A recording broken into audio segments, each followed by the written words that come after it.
Tanya, chapitre 37, troisième leçon. On explique dans ce chapitre le, le fait que le but de la création est de faire une demeure à Dieu ici-bas, mais surtout que cela dépend de notre travail et en particulier Bemeshech Zman HaGalut, pendant l'exil. On pourrait penser que ce travail est insignifiant, on est à la fin. Quelle est l'importance de ce travail par rapport à tout ce qui nous a précédé? Eh bien non, c'est de nous en particulier que dépendent les dévoilements messianiques. Yemot HaMashiach et Triat HaMetim. Alors ça se fait par toutes les mitzvot matérielles, mais on pourrait penser que les mitzvot qui ont un trait au mental, au spirituel, comme l'étude de la Torah, la Tfila, etc., n'ont pas pour objet d'amener ce dévoilement de Dieu sur terre. Donc peu importe l'impact qu'ont ces mitzvot au niveau du corps et au niveau de notre matérialité. Erreur. Regardez bien. Page 170.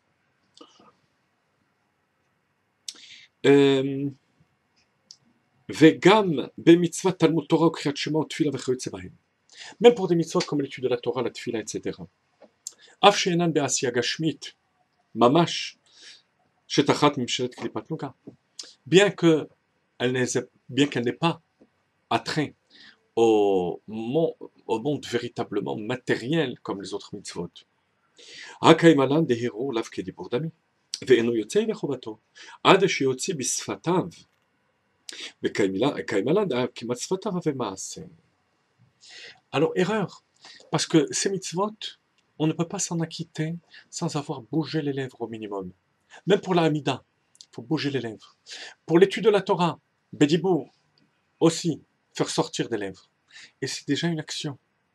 Une action qui prend sa source dans l'âme vitale, dans le corps, le sang, qui véhicule tous les aliments, ou qui concentre plutôt tous les aliments qu'on a absorbés. Donc il y a aussi une élévation de cette matérialité de notre corps et du monde matériel. Qui אפשר לנפש אלוקית לבטא בשפתיים ופה ולשון בשניים הגשמיים כי מעל ידי נפש החיות הבאה מאיתם לרישות באברי הגוף ממש. Parce qu'il n'est pas possible pour la neshama de prononcer ces paroles sans l'âme vitale et le corps. La neshama en haut ne peut pas prononcer ces paroles. Elle va étudier la Torah, glorifier Akadosh Baruch Hu, mais tout ça à un niveau spirituel. Mais au niveau matériel, ce n'est pas possible. Il faudra l'aide de l'âme vitale et âme animale pour que ces paroles soient prononcées matériellement. On va plus loin. Et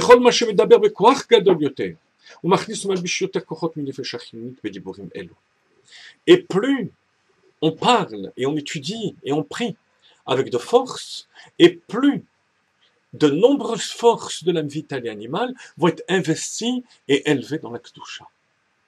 D'où l'importance d'étudier, de prier avec chayut, avec vitalité. La Gemara dit, Kol haomer amen yehi shmei rabba bechol kocho ma'avirin lo gzardino. Celui qui dit amen yehi shmei rabba de toutes ses forces, Rachid dit de toutes les forces de sa kavana. Il ne s'agit pas de crier, de hurler, mais c'est les forces des tripes, de l'intérieur de la personne, et qui vont faire qu'on va investir encore plus de force de l'âme vitale et l'âme animale. Et qu'est-ce qu'on gagne? Qu'est-ce qu'on gagne? Eh bien déjà cette vitalité. Mais en plus de cela, excusez-moi, le roi David dit avec tous mes membres, je raconte ta grandeur, Michamocha. C'est ce que nos maîtres disent dans Eruvin Daf Dalet Amud Aleph. Si la Torah concerne et se place exactement dans tous les 248 organes de la personne, alors la Torah est conservée, on ne l'oublie pas. Sinon on l'oublie. La Gemara raconte que Baruria, la fameuse Baruria, femme de Rabbi Meir, fille du célèbre Rabbi Hanina ben Teradion, vit une fois un élève en train d'étudier en silence, mentalement. Ba'atabe, elle l'a euh, réprimandé en lui disant, euh, la Torah dit, Kalatz motai tomarna, comment tu peux rester immobile et silencieux? Et la Gemara lui donne raison. Elle rapporte l'anecdote de l'élève de Rabbi Eliezer ben Yaakov qui a étudié silencieusement et qui a oublié toute la Torah qu'il a étudiée pendant 3 ans. Quelle est la relation entre dire la Torah avec force et vitalité et la notion d'oubli? Bon, ça protégerait de l'oubli. A priori, il s'agit d'une secoula, de, comment dire, d'un remède particulier contre l'oubli, mais qui n'a pas de relation de cause à effet. Mais vous savez que Chassidut ne laisse pas passer ce genre de choses. Chaque chose est beshgara pratique et dictée par la providence divine. S'il y a une relation entre l'oubli et le fait d'étudier ou de vivre les choses au niveau mental, c'est qu'il y a une relation entre les deux. Écoutez bien, la démonstration euh, formidable d'Admor Hazaken, je vous la lis d'abord. Car l'oubli provient de l'enveloppe du corps. La Neshama n'oublie pas. Une fois que la Neshama entend, ça reste pour l'éternité.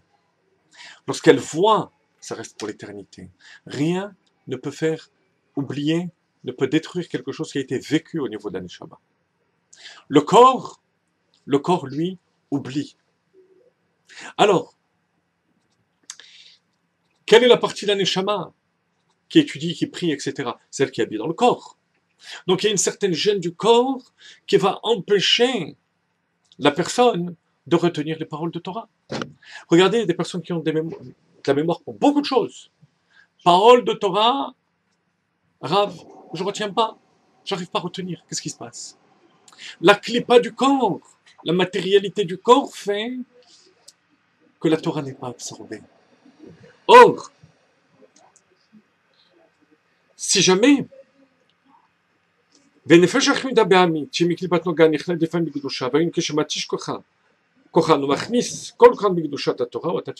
lorsque on prononce cette parole de Torah avec force, avec vitalité, alors automatiquement cette clipa, cette écorce de l'oubli qui est dans le corps, faiblit. On élève le corps et à ce moment-là on absorbe les paroles de la Torah pour l'éternité. Donc l'importance d'amener Dieu, d'amener la Torah dans notre monde matériel, pas seulement par les mitzvot matérielles concrètes, mais même pour l'étude de la Torah, pour la tefila.